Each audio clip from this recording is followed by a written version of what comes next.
문대원의 위클리 매거진.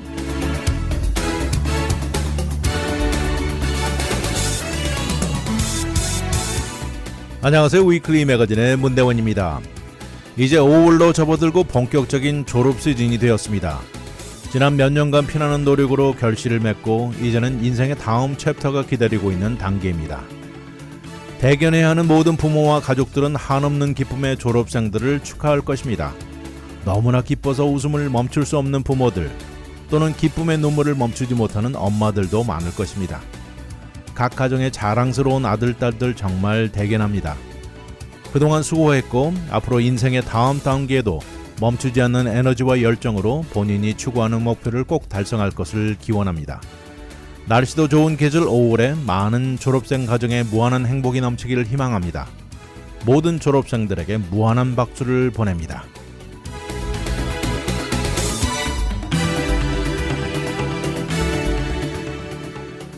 오늘의 토픽은 Air Traffic Controllers, 캘리포니아주 대도시 상황, 멕시코의 자세, Private School Voucher, 그리고 글리오블라스토마입니다.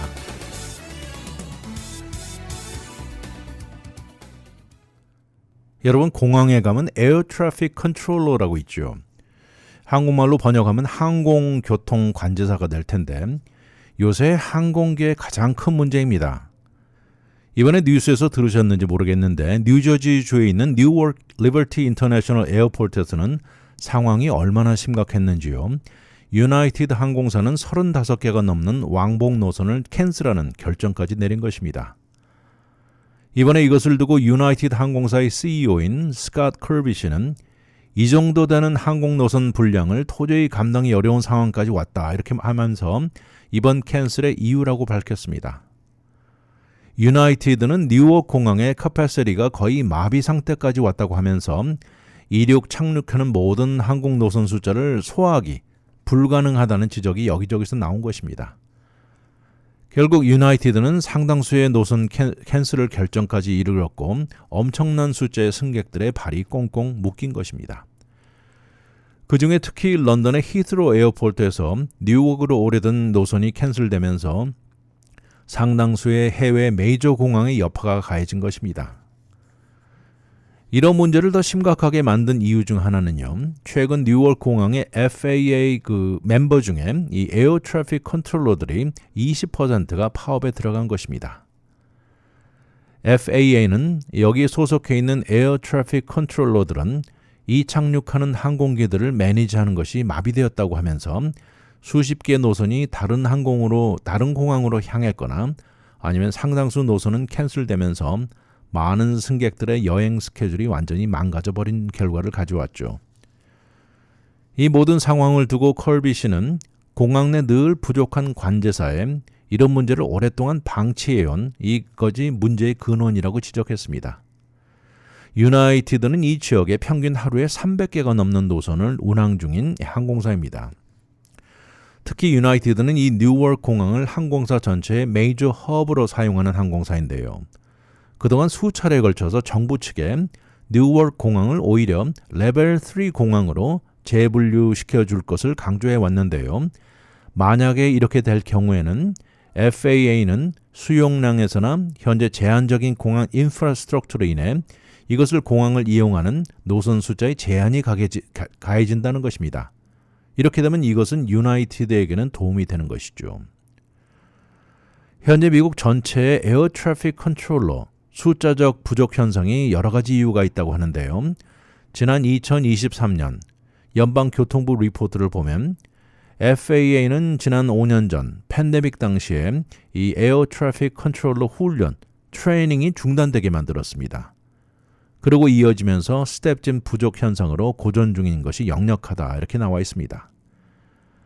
거기다 현재 이렇게 부족한 이 스텝 숫자를 만회하려는 계획이 전혀 없는 현실도 지적하고 있습니다.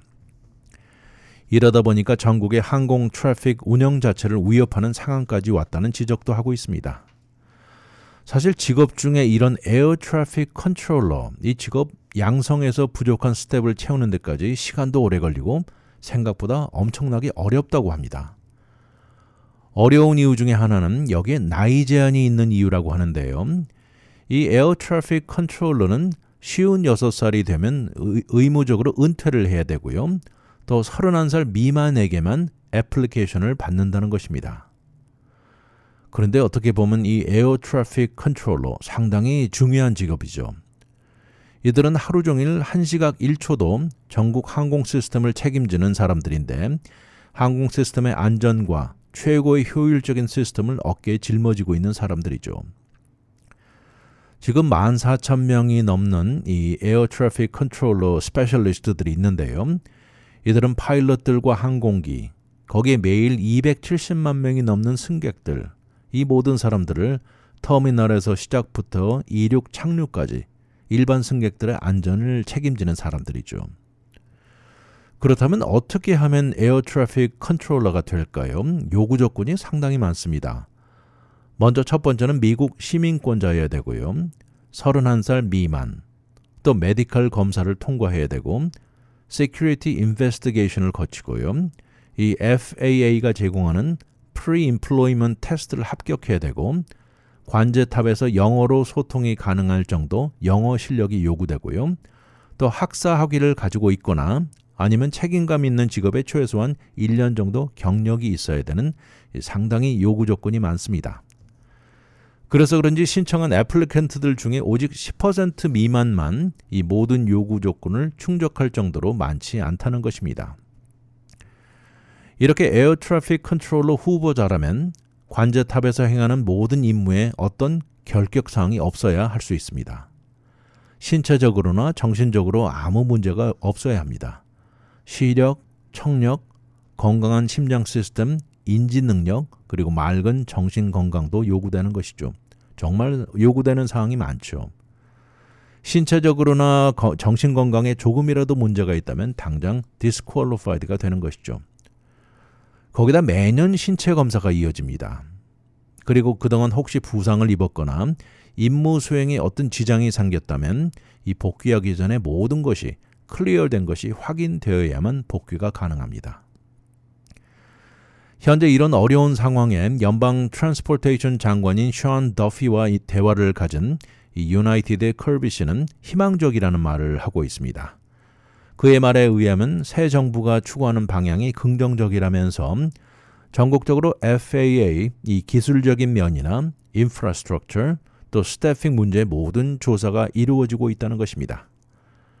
더피 장관도 현재 2,000명의 새로운 에어 트래픽 컨트롤러 고용 과정이 진행 중이라고 말하면서 다양한 재정적인 인센티브도 제공되면서 더 많은 지원을 자극하고 있다 이렇게 말을 합니다.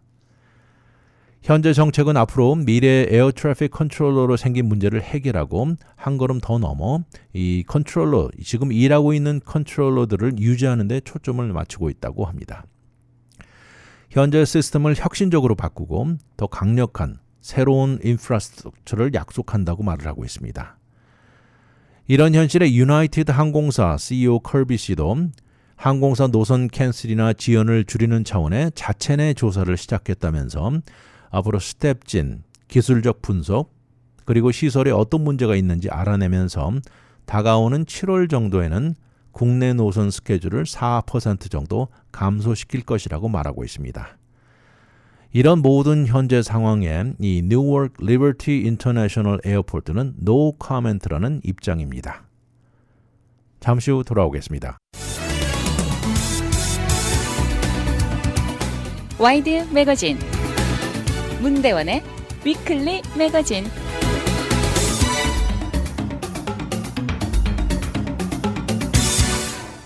이제는 마침내 캘리포니아주 안의 대도시들의 인구가 늘어나고 있습니다. 이것은 2년 연속 증가하는 상황이라고 나와 있는데요. 캘리포니아주 전체 인구 증가가 모두 대도시에서 일어나고 있는 것이라고 이유를 대고 있습니다. 지난주 목요일 Department of Finance가 내놓은 데이터인데요.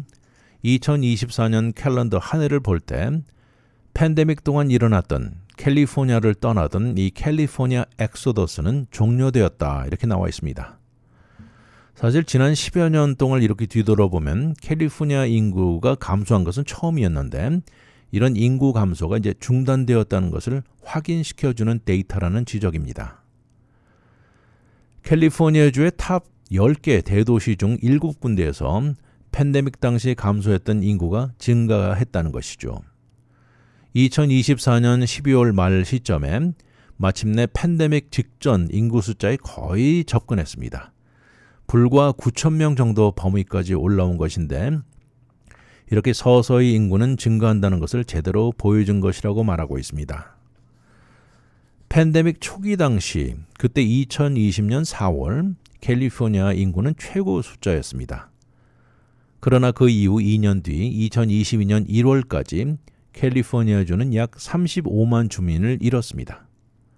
그런데 이어서 2023년 인구는 다시 20여만 명이 늘어났고 2024년 들어서는 인구는 추가로 11만 명이 늘어났던 것이죠.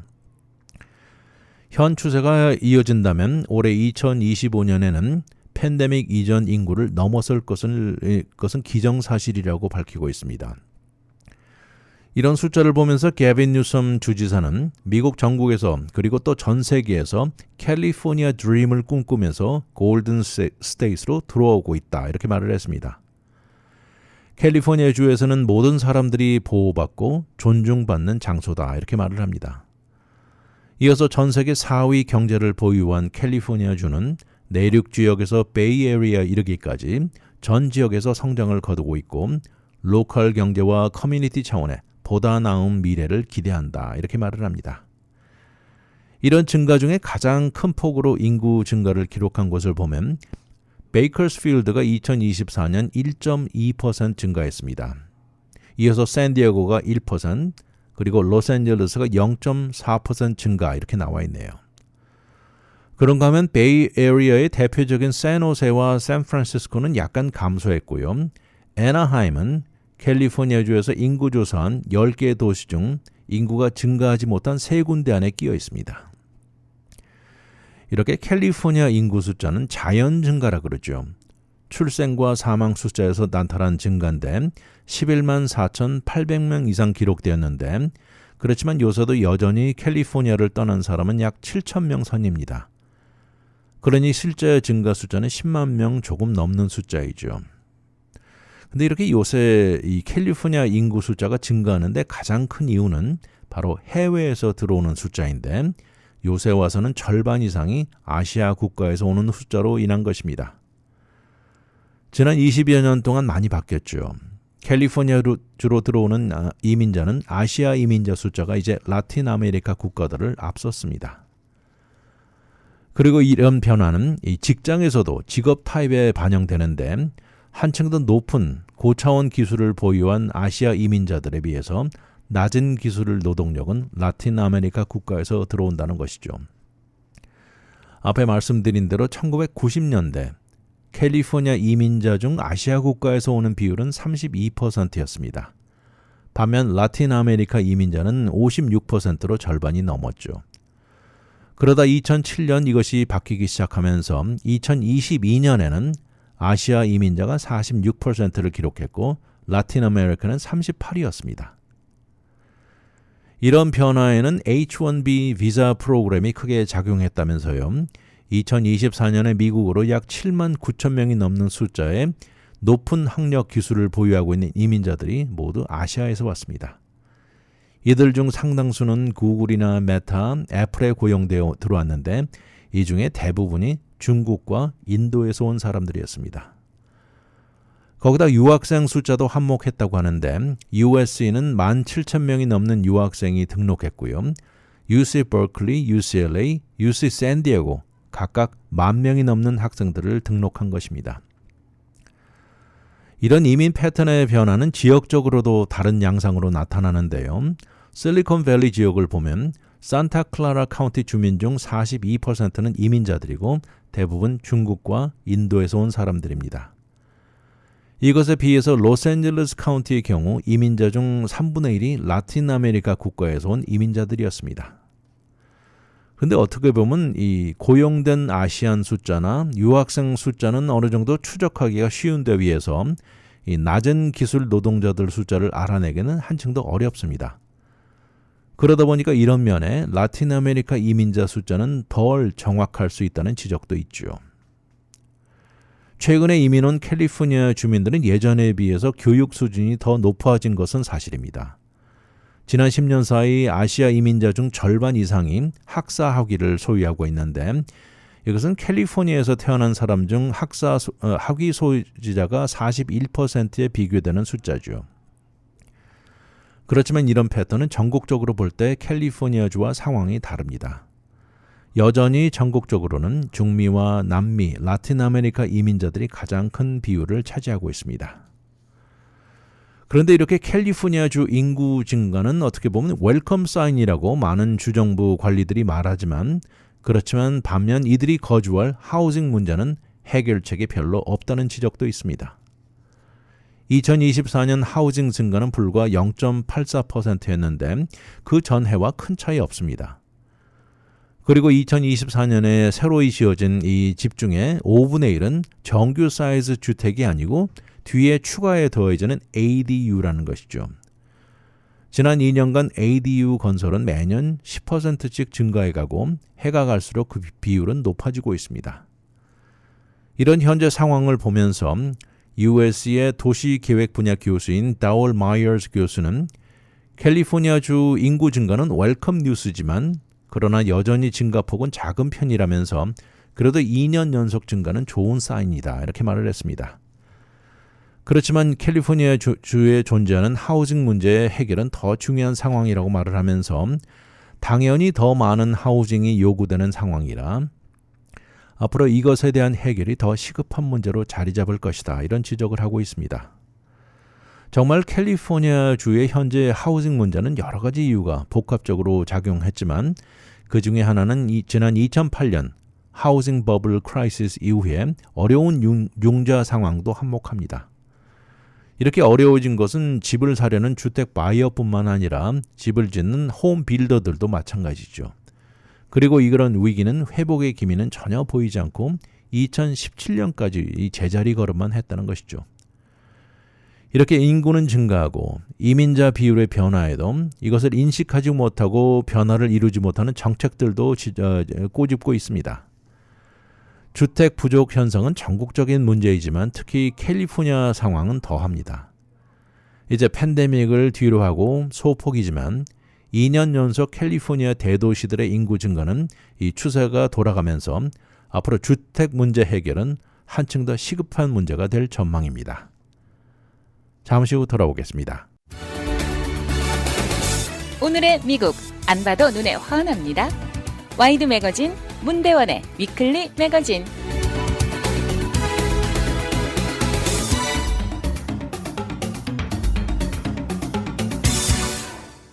멕시코의 클라우디아 샤인바움 대통령은 이번에 트럼프 대통령의 제안을 거절했습니다. 트럼프 대통령이 그랬죠. 멕시코는 나라 전체가 완전히 마약 카르텔이 흔들고 움직인다 그러면서 미국 군대가 거기 들어가서 그들과 전쟁에 해결하겠다고 제안한 것입니다. 그랬더니 샤인바움 대통령은 다른 것도 아니고 멕시코 영토는 그 누구에게도 양도될 수 없는 inalienable이라고 거절했습니다. 지난주 한 이벤트 장소에서 멕시코 대통령은 지난주 월스트리트 저널에 실린 트럼프 정부는 멕시코에 압박을 가하면서 마약 문제 해결에 미 군대 허락해야 한다는 내용이 맞다고 확인했습니다. 샤인바움 대통령은 그 내용이 사실이다. 미국 군대가 들어가게 하라는 내용이었다고 말을 하면서 그러면서 본인이 거절했다고 덧붙이면서 사양하겠습니다. 우리 영토는 그 누구에게도 양도될 수 없다고 거절했다고 말했습니다. 그 대신 두 나라가 협조해서 모든 정보를 동원해 문제 해결책을 찾는 것을 동의하지만 미국 대통령은 미국 영토 안에서만 또 우리는 우리 영토 안에서만 협력이 가능하다고 강조했습니다. 사실 멕시코 사람들은요, 이 멕시코 영토 안에 미군이 발을 디딘다는 것 절대 받아들일 수 없다고 재강조합니다. 그렇지만 미국 입장은 이렇습니다. 트럼프 대통령은 멕시코 정부가 마약 카르텔을 대하는 것이 불충분하다고 반복하면서요. 갱들과 맞서는 정부가 너무 약하다고 지적했습니다. 그래서 미국은 어떤 것이라도 문제 해결을 위해 만반의 준비가 되어 있다면서 양국 간의 협조의 폭을 넓히자는 제안을 한 것이죠. 사실 지난 1월에 두 번째 트럼프 정부가 시작되면서 CIA 감시 드론이 멕시코 상공을 여러 차례 날랐고요. 마야 카르텔을 아예 해외 테러리스트라고 지칭하면서 언제고 미군을 투입할 수 있는 의미의 메시지를 반복해 내놓아 왔었죠. 그러면서 상당수의 부대를 미국과 멕시코 국경 근방에 움직여 배치시킨 것입니다. 트럼프 대통령은 올해 초에 멕시코는 완전히 마야 카르텔이 움직이는 나라다. 그들에게 전쟁을 선포해야 한다. 이렇게 강하게 말을 했습니다. 그러자 샤인바움 멕시코 대통령은 마야 카르텔이 나라를 움직인다는 말을 거부하면서 그녀는 멕시코 영토와 주권은 육지, 바다, 하늘에서 모두 지킬 것이다. 이렇게 말을 했습니다. 현재 멕시코는 미국 정부로부터 엄청난 압박을 받고 있는 것은 사실입니다.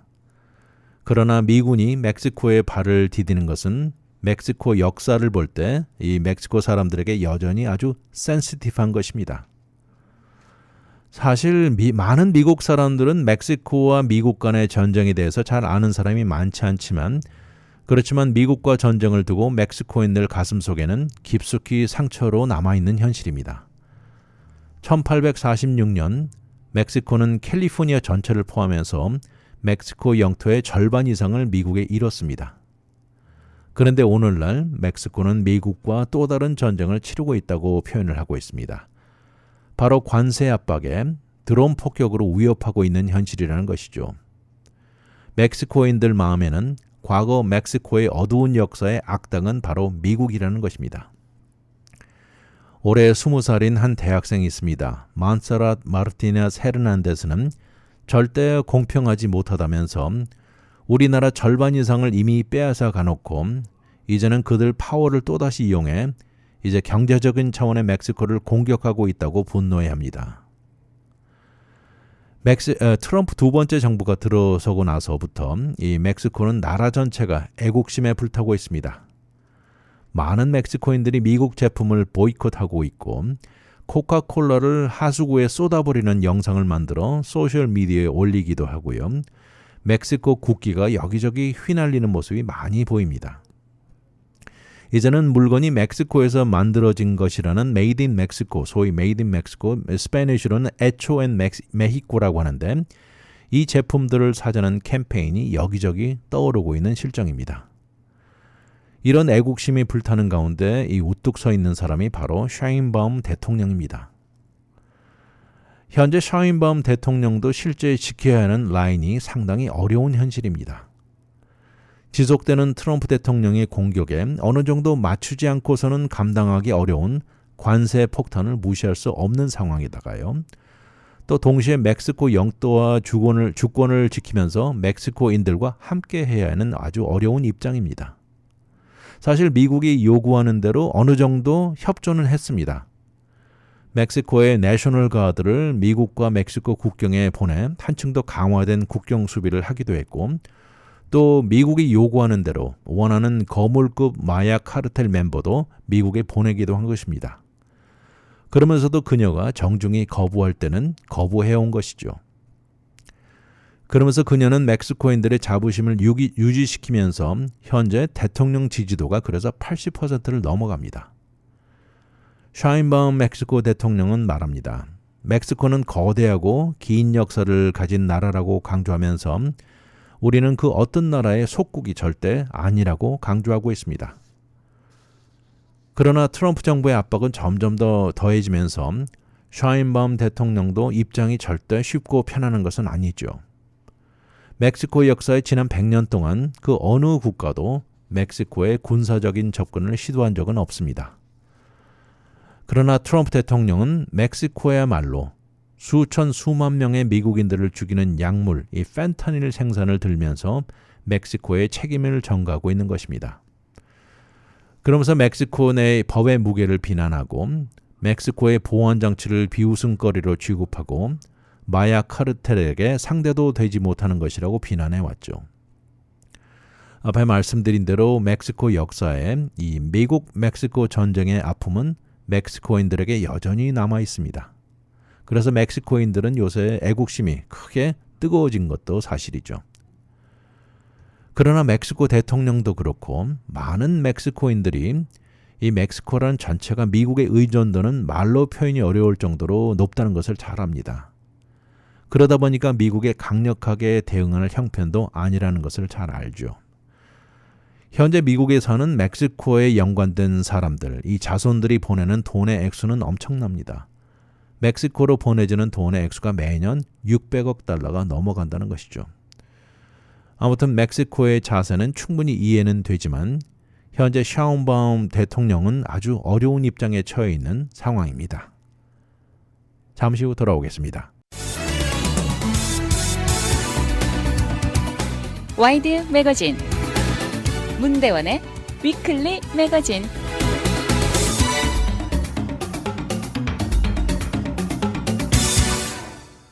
이번에 텍사스주에서 있던 일인데요. 바로 이 프라이빗 스쿨 바우처라는 프로그램이 시작됐습니다.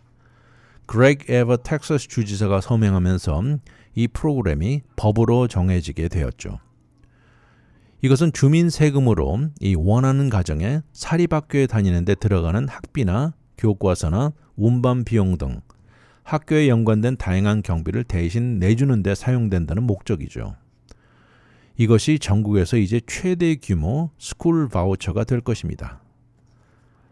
에버트 주지사는 지난 2022년 재선에 도전할 당시 텍사스 주민들에게 약속했습니다. 그 공약 중에 하나가 어떤 가정이고 원하는 학교 선택을 해주겠다는 것이었죠. 이번에 사인하면서 뭐라 그랬냐면요. 이제는 더 이상 정부가 정해주는 학교에만 자녀를 보내야 하는 시절은 끝났다. 이렇게 하면서 부모 생각에 자녀에게 가장 적합하다고 생각하는 학교에 보낼 수 있는 파워를 부모들에게 주는 것이다. 이렇게 말을 했습니다. 이번 행사에 참여해서 이 주위에 지지하는 사람들의 엄청난 박수와 환호도 뜨거웠습니다. 이렇게 통과되고 사인된 법은 다가오는 9월 1일부터 발효되고요. 이 프로그램은 2026년 말부터 런칭된다는 것입니다.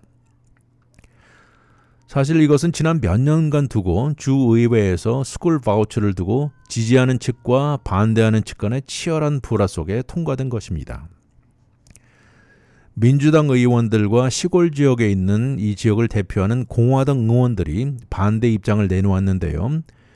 이들이 주장하는 것은 그렇지 않아도 이미 고전하고 있는 공립학교 시스템에 이것은 더 악화 현상을 가져올 것이라는 것이었죠. 사실 공립학교 시스템이야말로 이 낮은 인컴 패밀리의 리소스를 제공하는 곳이고 공립학교 시스템에는 아무래도 저인컴 가정 숫자가 높다는 주장이었습니다. 그렇지만 이것을 밀어붙이는 측에서는 이 에버트 주지사와 같은 입장의 공화당 의원들이었는데 이런 의견을 반대하면서 부모들에게 더 다양한 학교 옵션이 절실하다고 강조한 것입니다. 그러면서 이번 바우처 프로그램을 강조해왔고 이러면서 텍사스주 공립학교 시스템과 공존이 얼마든지 가능하다는 입장을 내세운 것입니다. 다른 주 케이스의 경우를 이렇게 보면 다양한 바우처 프로그램들이 있는데요. 이런 프로그램들을 쭉 보면 주로 부유층 가정에 한층 더 좋은 혜택을 주는 것으로 나타나고 있다는 것입니다. 이미 이런 가정에서는 자녀들을 사립학교에 보내고 있는 현실인데 이 현실이라는 지적입니다. 이 프로그램의 자세한 내용을 몇 가지 이렇게 들춰보면 첫 번째 자녀를 사립학교를 보내는 옵션을 선택할 경우에 한 가정당 $10,000을 받게 되고 이것은 세금으로 충당된다는 것이죠. 또 프로그램이 시작되면 첫 2년 동안 텍사스 주가 주정부 차원에 부담해야 되는 액수는 $10억 쓰게 됩니다. 그렇지만 전문가들은 실제 비용은 몇 배 더 높을 것이라는 전망도 나와 있죠. 또 세 번째는 이 프로그램에서 부유층을 포함해 어느 누구도 참여할 수 있다는 것입니다. 말씀드린 대로 한 가정당 정해진 $10,000라는 액수는 일반적으로 공립학교에서 한 학생당 주정부와 로컬 정부로 받는 지원금의 85%를 받는 격이죠. 또 지체장애 학생인 경우에는 같은 액수에다가 추가로 $30,000를 더 받는데 이 액수도 주정부가 공립학교에 다니는 학생 경우 스페셜 에듀케이션에 들어가는 학생당 주는 그 액수의 근거를 둔 것입니다. 홈스쿨을 하는 경우에는 학생의 경우 1년에 $2,000를 더 받게 됩니다. 이 모든 돈은 Education Savings Account에서 가족 어카운트로 들어가게 되는데 이것은 주정부가 매니지하는 은행 어카운트 역할을 하는 것이죠. 애리조나주 같은 경우를 보면 텍사스주 프로그램과 비슷한 것이 진행 중인데요. 이곳에서는 클래스 월렛이라는 소프트웨어 회사 플랫폼을 이용해서 온라인으로 교육에 연관된 구매를 할 수 있다는 것입니다. 또 주정부 예산 중 첫 2년 동안 $10억 쓰게 된다고 하는데 이 프로그램으로 들어가는 비용이 더 높아질 가능성은 아주 높다는 견해가 많습니다. 높게는 2030년까지 $48억 가능하다고 지적하는 측도 있습니다. 이 프로그램은 어느 가정이고 참여할 수 있는데요. 이미 사립학교를 자녀를 보내고 있는 가정도 자격이 됩니다. 그렇지만 이 프로그램에 참여하면서 다른 자녀는 공립학교에 동시에 보낼 수는 없습니다. 그리고 미국 시민이 아닌 자녀는 자격이 없습니다. 만약에 일반 수요가 프로그램을 초과할 경우에는 애플리컨트 중에 우선순위로 매기게 되는데 우선 우선순위가 1, 2, 3, 4로 나눠져 있습니다. 첫 번째 제일 높은 우선순위는 인컴 레벨이 연간 빈곤층이라고 나와 있는 액수의 5배가 되는 500% 이하 가정이고요. 이것은 4명 가정의 1년 인컴이 $16만 이하인 경우이고 또 지체장애가 있는 자녀인 경우에는 최고 우선순위입니다. 두 번째는 연방 빈곤 레벨의 2배 되는 4가족, 연봉이 $64,300 이하인 경우가 두 번째 프라이어리티고요. 세 번째는 바로 이 인컴 레벨 64,300에서 $16만 사이 가정 자녀입니다. 그리고 네 번째는 1년 인컴이 $16만 이상 되는 부유층 가정의 자녀들이 되는 것이죠. 그리고 이미 사립학교에 다니는 자녀보다 현재 공립학교 다니는 자녀가 우선순위에서 앞섭니다. 물론 이런 우선순위 프라이어리티 시스템은 프로그램에 들어가는 것을 개런티할 수는 없는데 이렇게 선택한 사립학교에서도 그들 생각에 적합하지 않은 학생이라는 생각이 들면 입학을 거부할 수도 있습니다. 이 바우처 프로그램은 공식적으로 2026년 새학기 개학 시점부터 시작되는데 주정부의 Financial Officer가 총책임을 질 것이고 2026년 5월까지 여기에 적용되는 모든 디테일 룰이나 프로시저를 정할 것입니다. 한 가지 프로그램에 등록된 학생은 텍사스주에서 공립학교 학생들에게 매년 주어지는 시험이 있는데 STAR라고 부릅니다. STAAR. 이 자격 시험인데 이 시험이 요구되지 않는다고 나와 있습니다. 주정부 차원의 매년 애뉴얼 리포트가 이어서 나올 것이고요. 이러면서 학생의 시험 점수들, 프로그램의 만족도, 또 대학 준비 과정 성취도 등 이 모든 데이터를 내놓아야 합니다. 이 리포트에는 바우처 프로그램이 공립과 사립학교 등록률에 미친 여파에 대한 정보도 포함됩니다. 이 리포트는 물론 텍사스주의 모든 정치 의원들에게도 전달되면서 이 학생의 나이, 성별, 인종, 또 학생이 사는 zip 코드 등 모든 데모그래픽 정보 데이터도 들어갈 것입니다.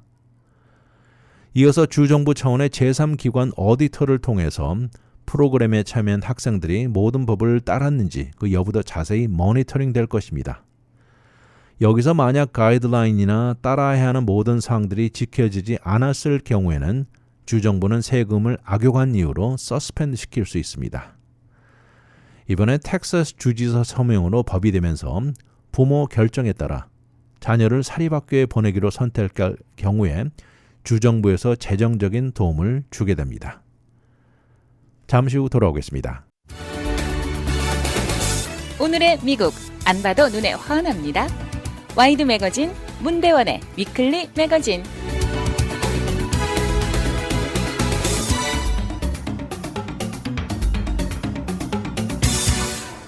여러분 가수 중에 마이클 볼턴이라고 좋아하시는 분들 계시죠?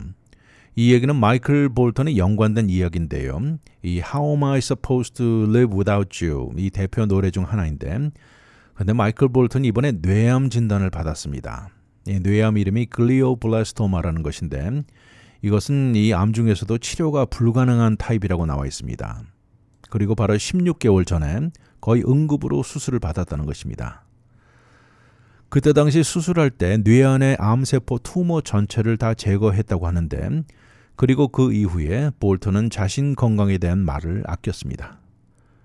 그러나 이제 많은 팬들과 주위 사람들에게 감사의 메시지를 보냈는데요. 이번에 피플 매거진과 인터뷰를 통해서 그의 암 진단 얘기를 하면서 일단 이런 일을 당하고 나면 위축되고 시선을 피하게 된다, 이렇게 말을 했습니다. 마이클 볼턴의 딸 타이린이 전하는 것인데, 아버지의 여러 가지 증상들로 마침내 진단에 도달하게 만들었다, 이렇게 얘기를 합니다. 지난 2023년 11월이었는데요. 이 부자인 리처드 브랜슨이 소유한 이 개인 섬에서 가진 공연 당시를 얘기를 합니다. 그때 당시에 아버지가 엄청나게 미식거리고 밸런스를 잃어버리는 증상이 지속됐는데, 근데 그때는 사람들이 이벤트를 전후해서 너무나 많은 이 공연 스케줄에 이 쌓인 피로와 스트레스가 겹쳐서 그렇다는 생각을 한 것입니다. 그렇지만 땡스기빙이 지나고 며칠 후에 가족들이 근방에 볼링장에 갔는데, 이 아버지는 본인 차례도 아닌데 계속 본인이 할 때라고 일어서고요. 또 결국 앉아있던 의자에서 떨어져 넘어진 것입니다. 그러자 마침내 가족들은 무엇인가 문제가 있다는 것을 인식하게 되었죠. 그리고 그동안 뒤를 돌아가 모든 것을 묶어서 생각해 보니까 우리가 그동안 나타났던 증상을 모두 미스했다는 생각이 들고, 마침내 병원에 가서 검사를 받았고 뇌암 진단이 내려진 것입니다. 그리고 2023년 12월 부랴부랴 응급 암 수술을 받았고요. 그리고 곧장 시선에서 사라졌죠. 그리고 다음 달 인펙션이 또 일어나 두 번째로 수술을 받았습니다. 그리고 이어서 키모테라피와 방사능 치료는 지난 10월까지 지속된 것입니다. 간간히 본인 페이스북을 통해 소식을 업데이트하면서 이제 집에서 회복 중이다. 나의 메디컬 팀에게 감사한다. 이런 메시지를 전하고요. 수술은 잘 되었고 너무나 많은 사람들에게 둘러싸여 있다고 전달합니다. 일단 이런 상황이라 잠시 공연은 중단해야 하겠다고도 말을 한 것입니다. 2023년 그때 당시 70살의 나이였던 마이클 볼턴은 그해 미국뿐만 아니라요, 이 캐나다, 영국, 스위스랜드의 공연을 돌았습니다. 그러나 현재 공연을 못하는 것이 너무 죄책감이 앞선다고 말을 하면서 다른 것보다도 팬들을 실망시키는 것이 제일 하기 싫은 것이라고 얘기를 했습니다. 그러면서 종종 업데이트를 올리겠다고 약속한 것입니다. 이번에 진단받은 뇌암, 말씀드린 대로 글리오블라스토마는 아주 어려운 암입니다. 뇌암 중에서도 가장 악성, the most aggressive 종류라고 나와 있는데요. 치료를 받는 암 환자 중 진단받은 시점에서 평균 생존 기간이 15개월이라고 나와 있습니다. 그러나 그나마 치료를 받지 않을 경우에 생존 기간은 3에서 6개월이라는 것이죠. 현재 유명한 메이오 클리닉에서 이 암에 대한 새로운 치료 개발을 진행 중이지만 현재로서는 치료 방법은 없다, 이렇게 없다는 입장을 내놓고 있습니다. 올해 1월에 내놓은 메이오 클리닉 리포트를 보면요. 실험실 모델에서 실시한 이 치료 비율이 50%였다고 하면서 이미 FDA 승인을 받은 약에다가 적은 분자 억제제를 합쳐서 치료에 사용했다고 밝힌 것입니다. 이렇게 일단 나온 수치는 상당히 희망을 갖게 한다고 말을 하면서 지금까지 이런 악성암에 이 정도 좋은 수치를 본 적은 없다고 연구팀은 말하고 있습니다. 그동안 가장 흔하면서도 악성 타입인 글리오블라스토마는 이 치료약 개발은 다른 암에 비교해서 상당히 더뎠다고 합니다. 그렇지만 메이오 클리닉은 이번에 이것의 치료 방법 개발에 모든 것을 맡겼다고, 걸겠다고 강조하는 것입니다. 지난 수십 년간 나와 있는 조금이라도 가능성이 보이는 모든 것들을 다시 검토해서 모든 노력을 기울일 것이다, 이렇게 말을 하고 있습니다. 그동안 사실 글리오블라스토마를 두고 치료약이 실패하면 곧장 관심도가 높은 다른 암 연구로 옮겨가곤 했지만 이제는 만약 실패를 한다면 그 실패 이유를 찾아내고 무엇을 배울 수 있는가에 집중할 것이라고 말을 하고 있습니다.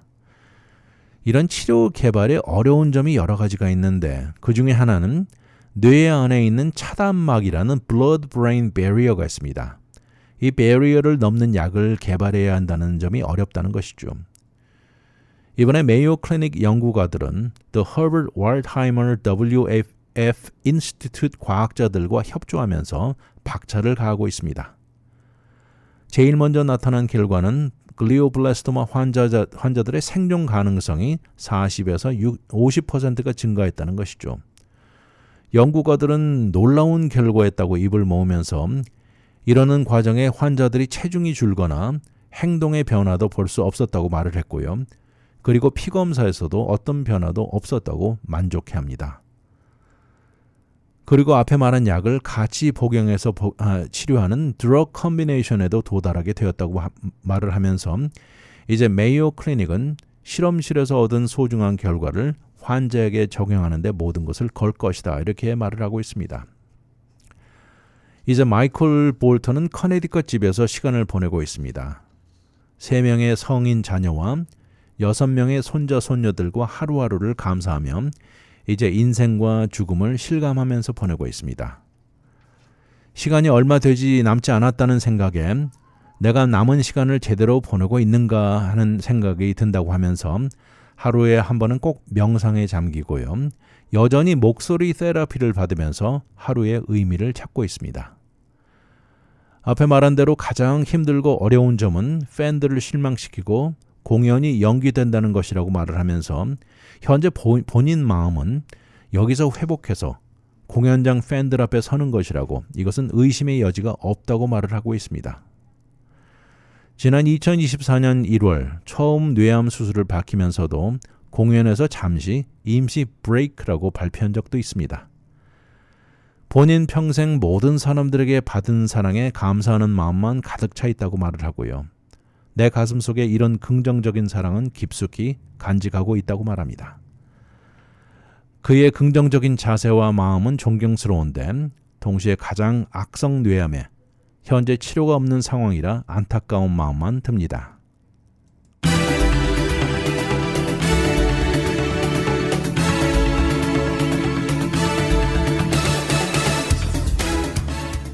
한때 전성기를 보냈던 가수 마이클 볼턴이 치료가 불가능한 뇌암 진단을 받았고 항암 치료 중이라는 것이 안타깝습니다.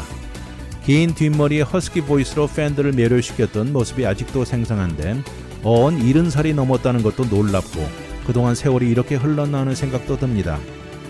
악성 뇌암이지만 최근 메이오 클리닉에서 치료를 추구하는 연구가 활발히 진행되고 있다는 소식에 다소 희망을 갖게 되지만 안타까운 마음은 여전합니다. 뇌는 우리 몸에서 제일 중요한 곳이라 그런지 뇌를 가로막는 차단 장벽이 치료약을 개발하는 데도 벽 역할을 하는 격입니다. 이런 상황에서도 팬들을 실망시키는 것이 제일 하고 싶지 않다는 마이클 볼턴에게 희소식만 일어나기를 바라는 마음입니다. 위클리 매거진은 인터넷을 통해 다시 들을 수 있습니다. radiokorea.com에 들어와 다시 듣기를 누르시고 편안한 시간에 들으십시오. 또한 위클리 매거진을 유튜브에 들어와 RKTV 1540을 통해서도 들을 수 있습니다. 지금까지 위클리 매거진 진행의 문대원이었습니다. 감사합니다.